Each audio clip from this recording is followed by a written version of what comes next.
Bonsoir à tous, soyez les bienvenus dans le 20h au sommaire de l'actualité, une déclaration de guerre. C'est ainsi que le PDS qualifie le rejet de l'inscription de Karim Wade sur les listes électorales. Les libéraux promettent de relever le défi et annoncent une radicalisation du combat.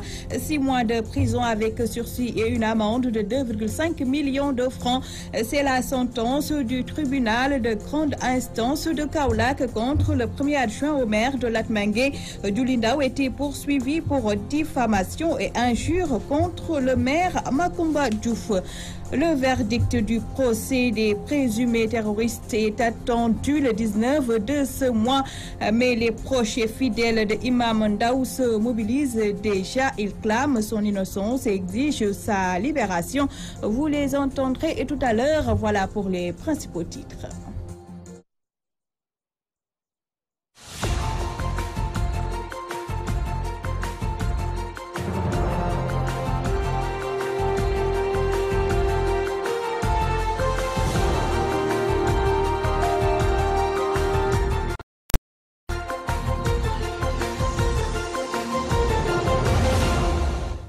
Merci de vous joindre à nous. Le rejet de l'inscription de Karim Wade sur les listes électorales est une déclaration de guerre et le PDS a décidé de relever le défi face à la presse ce mardi. Les libéraux annoncent une radicalisation du combat pour le respect des droits de leurs candidats. On va y revenir certainement avant la fin de ce journal. Autre actualité, le conflit entre le maire de Latmingué et son premier adjoint connaît son épilogue, visé par une plainte du maire Macoumba Diouf pour diffamation et injure publique.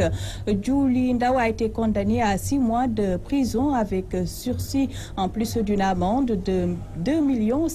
Les partisans de l'édile de Latmingué l'ont fait savoir au cours d'une rencontre avec la presse. Compte rendu Al-Hassan Ba. Le verdict de l'affaire opposant le maire de Latmingué, Dr Macoumba Diouf, à son premier adjoint, Mamadou Douli Ndao, est tombé. 6 mois ont suffi au juge du tribunal de grande instance de Kaolack pour trancher en faveur de l'édile de cette ville, selon son chef de cabinet, Andel Kitane, qui l'a fait savoir lors d'un point de presse que lui et proches collaborateurs du maire ont organisé en ce sens. Le premier adjoint au maire, Mamadou Douli Ndao, a été condamné à 6 mois avec sursis et a payé une amende de 2,5 millions pour dommages et intérêts. Le tribunal ayant établi les caractères diffamatoires, les propos tenus par le premier adjoint au maire. Si le maire a porté plainte, certes c'est pour éclairer cette affaire, mais aussi pour obliger le contrevenant et toute personne qui veut faire de la politique de faire le vrai sens de la politique. Le chef de cabinet n'a pas aussi manqué à donner quelques conseils aux politiciens qui s'acharnent sur d'autres très souvent et sans raison. La politique, ce n'est pas une affaire de diffamer, ce n'est pas une affaire d'injure, mais aussi ce n'est pas une affaire de campagne de dénigrement. Nous, politiques, faisons de la politique qui sert, mais pas de la politique de dénigrement, pas de la politique de diffamation. Et toujours à Andel Kitane de demander aux militants de l'APR et à la mouvance présidentielle de se projeter dans le futur et de bien œuvrer afin d'offrir une belle victoire au président Macky Sall en 2019. Le docteur Macoumba Diouf nous dit maintenant au travail. Au travail de quoi?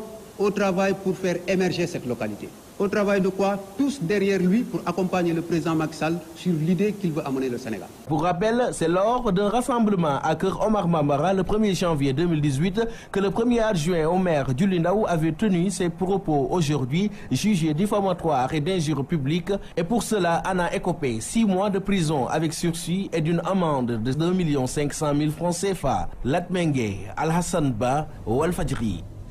Nous vous l'évoquions aussi en titre. Les amis et condisciples de Imam Alioune Badara Ndao exigent sa libération pure et simple face à la presse à Thiès. Ils ont crié haut et fort que l'imam ne peut pas être impliqué dans une entreprise terroriste.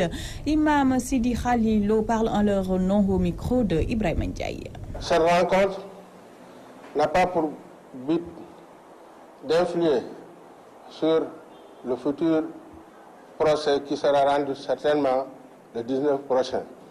Semble-t-il, le procureur requiert l'emprisonnement ferme de 30 ans pour Alioune Ndao.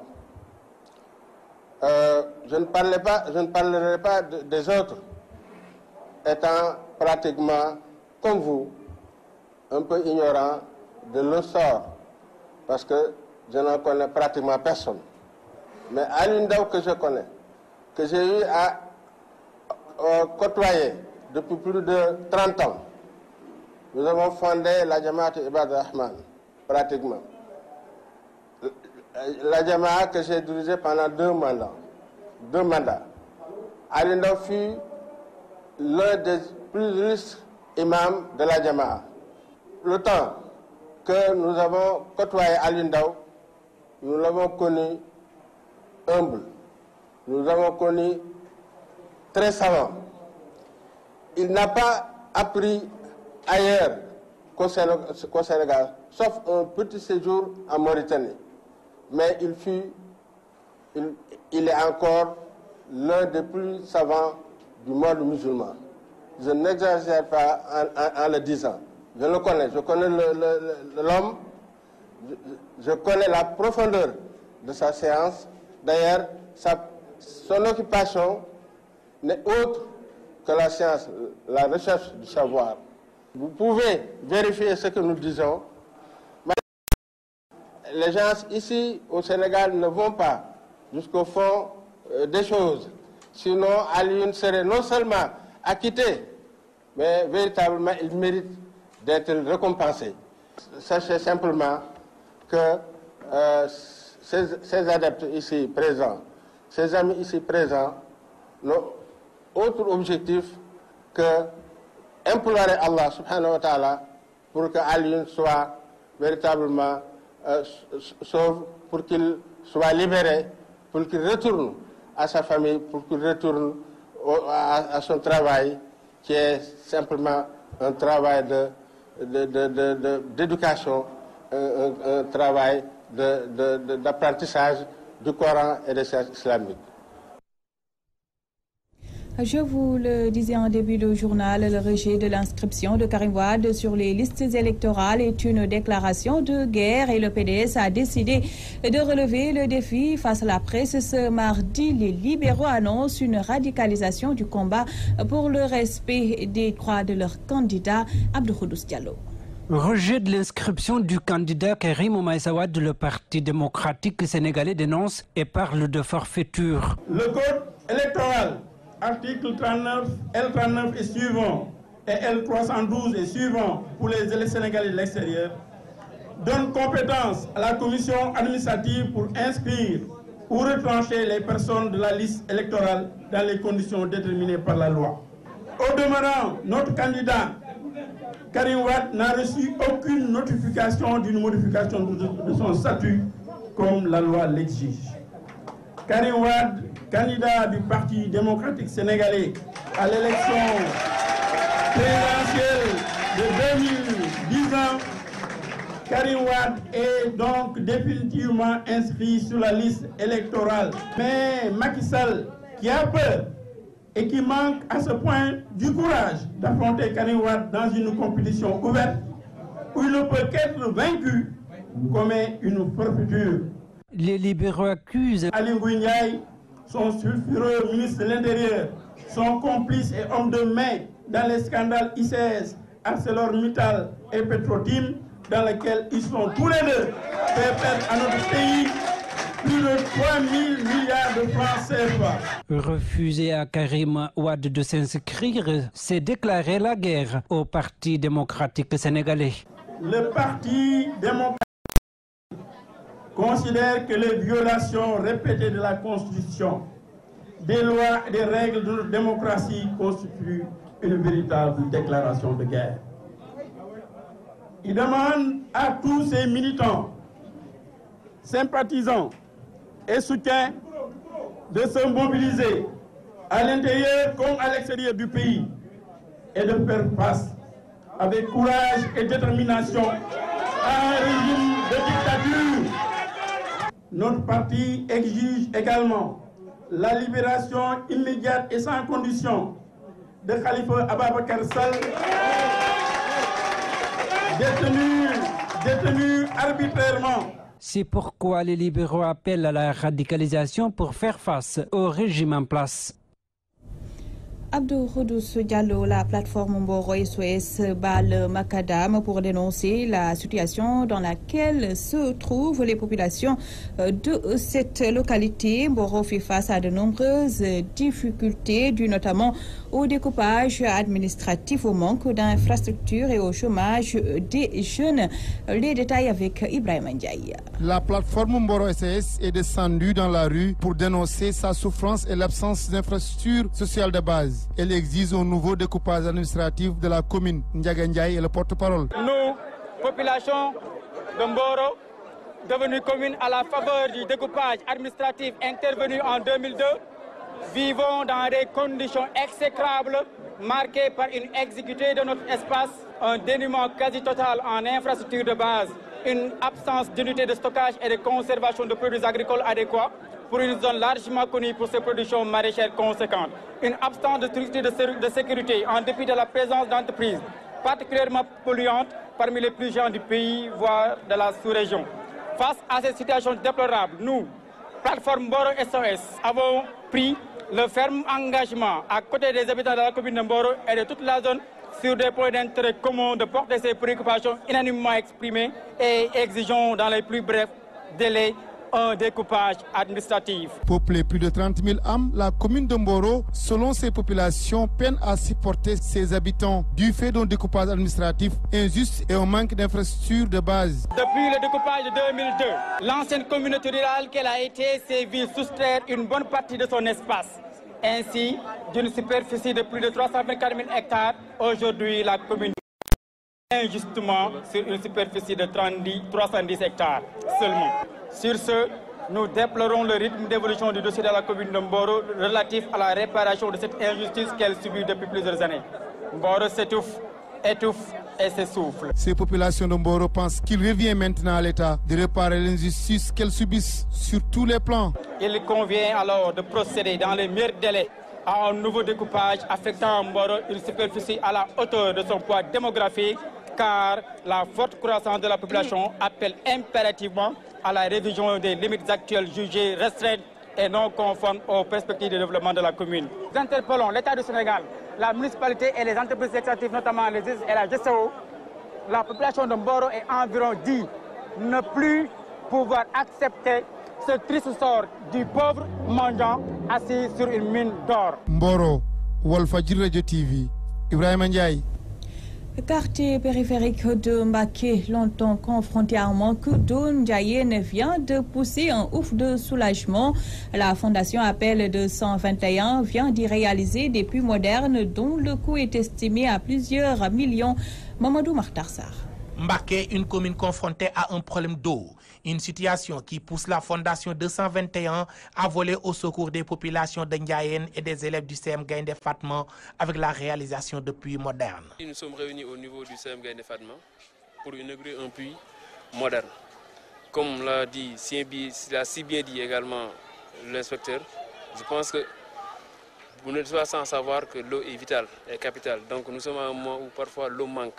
Donc c'est un besoin impérieux de pouvoir vraiment réaliser ce puits moderne d'un montant au moins global de 2 millions de francs CFA. Nous sommes ici dans quartier bu ñuy wax Ndiayene, plus précisément ci Mengoumba Yène. ñu may leen tamit benn puits boo xam ne puits bu moderne la bi nga xam ne dinañ wàññil coono jigéen ñi. Une action qui vient à son heure selon les bénéficiaires.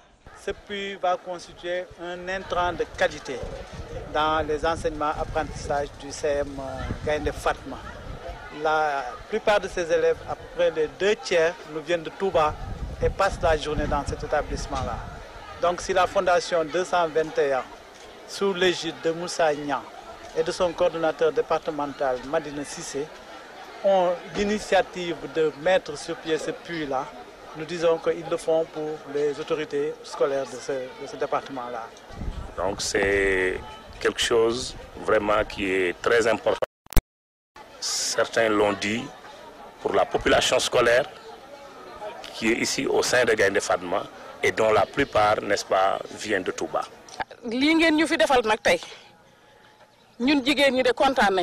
Cette fondation 221 qui s'active dans l'éducation, la santé et le social annonce d'autres projets envers les daara du département de Mbacké qui se comptent par centaines. Touba Mbacké, Mamadou Makhtar Sarr pour la radio-télévision Walfadjri. Le conseil départemental de Louga a distribué aux éleveurs des vivres pour leurs animaux. Les éleveurs saluent l'initiative mais réclament plus pour sauver le bétail très exposé en cette période de soudure. Louga, Omar Kairé. 25 tonnes d'aliments de bétail destinés aux éleveurs du département, cochers et entre autres personnes s'activant dans l'embauche. Cette initiative du conseil départemental de Louga vise à venir au secours le cheptel en cette période de soudure. Le président nous a instruit d'aller vers les populations, d'ouvrir les téléphones, de parler avec les populations, de savoir leurs besoins, ce qu'ils veulent les populations et ce que veulent les populations. À chaque fois que le besoin se fera sentir, nous on est là auprès des populations pour leur aider, pour leur accompagner. Et je pense qu'aujourd'hui, tout le monde est très content. Et d'ici quelques semaines aussi, on va voir ce qu'on peut faire aussi et encore pour les populations. Le directeur de l'élevage nous a donné une liste des éleveurs et on a donné à chaque éleveur ce qu'il doit avoir. Et on a donné aussi le représentant des calèches qui s'appelle Aprocal. Il gère les calèches, les charrettes, tout ce qui est animaux domestiques. On les a donnés, ils ont déposé leur liste. On a donné à tout le monde. Maintenant, ça reste que les populations qu'on est en train de donner à chacun qu'ils puissent avoir quelque chose pour ces animaux. Très bientôt, vous allez voir aussi l'action du gouvernement. Le président a donné 500 millions pour les éleveurs, pour les populations, pour qu'on achète ça en aliments de bétail. Dans ces moments difficiles où le bétail éprouve d'énormes difficultés pour se nourrir, il n'est jamais assez de les venir en aide. C'est l'avis de Mayoro Diaw, président d'Aprocal, association des propriétaires et conducteurs de calèches de la région de Louga. Il se réjouit de la démarche. C'est un sentiment de satisfaction pour tous les acteurs de l'élevage. Dans la mesure où nous sommes en période de soudure, le bétail souffre actuellement. Si le président du conseil départemental est venu pour secourir quand même ces éleveurs-là, nous ne pouvons que le saluer. Plus de 500 personnes ont été recensées rien que pour bénéficier au moins d'un sac d'aliments qui va combler le gap pour une petite durée dans ce contexte de soudure. Pour les éleveurs et autres bénéficiaires, vivement la prochaine dotation. Oumar Kairé, Louga, Walfadjri. Ali Ibn Ali Talib initie ses élèves aux techniques d'accomplissement du pèlerinage à la Mecque. Des fidèles musulmans de la localité ont également pu bénéficier de la formation, nous apprend Théodore Semedo.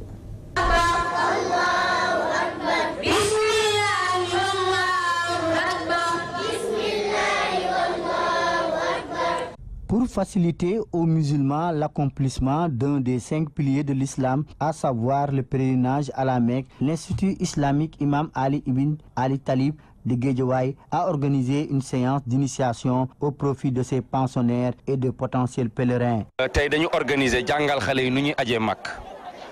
Nous avons organisé cette journée pour initier les enfants aux techniques d'accomplissement du pèlerinage à la Mecque. Nous y avons associé les parents d'élèves et certains pèlerins. C'est pour les former, pour qu'ils sachent ce qui les attend à la Mecque, car accomplir le pèlerinage n'est pas un exercice facile. Sur les raisons de leur acte, le directeur de l'Institut, Imam Seydouli, s'explique. Nous voyons que beaucoup de fidèles ne comprennent pas comment accomplir le pèlerinage à la Mecque, car aller à la Mecque et accomplir le pèlerinage à la Mecque font deux. Beaucoup de gens n'y comprennent rien, alors que ce n'est pas un jeu, c'est une affaire très sérieuse. C'est ça même qui nous a poussé à organiser cette journée, afin de les aider.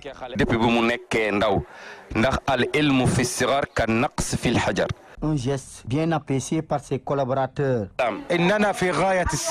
Nous remercions vivement Imam Seydouli d'avoir eu cette heureuse initiative pour essayer de faire connaître aux fidèles musulmans comment se déroule le pèlerinage à la Mecque. Cette cérémonie a été rythmée par des prières pour la paix et la stabilité dans notre pays.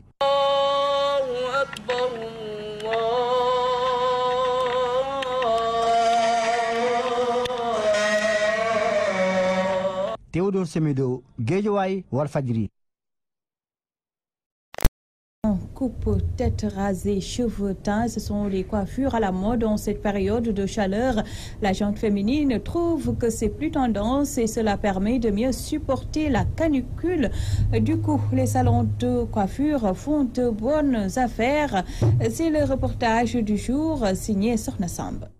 La coupe de cheveux est devenue une mode en période de chaleur. Les jeunes filles le font juste pour vivre l'été. Cette mode, qui jadis était mal vue, a connu une ampleur exagérée. À Médina, dans le salon de coiffure de Tamsir, les filles viennent en masse. Nous sommes presque à l'été et on voit que tout le monde, les filles, surtout les jeunes filles, la nouvelle génération, tout le monde sont en mode. On voit que beaucoup de gens ils se coiffent en faisant des dégradés, des frisages, plus la teinture, surtout au niveau des femmes. Donc surtout dans ces moments-là, dans cet été-là, et les sorties et tout, on voit que les filles se défrisent, ils font des teintes sur les cheveux et tout, parce qu'ils disent que des fois le greffage les fatigue à cause du chaleur et tout. Donc on voit que il y a pas mal de filles qui sont en mode pour leurs cheveux là. Les filles trouvent que c'est une coiffure très tendance qu'elles adoptent pour supporter la chaleur. Je trouve ça très joli, c'est pour ça que tout le temps je fais le coupe.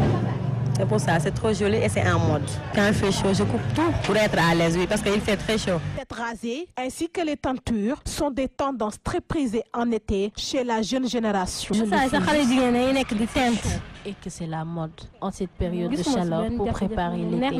D'ailleurs, je m'apprête à faire une teinture pour mettre plus de beauté, juste pour être à l'aise en ce moment.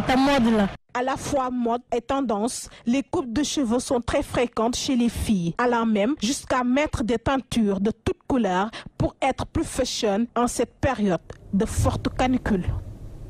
Sorna Samb, votre reportage met un terme à ce rendez-vous d'information. À vous tous, merci de l'attention. Tout de suite, la 4e et dernière partie de l'édition du soir avec Moustapha Diop. Très bonne soirée à tous.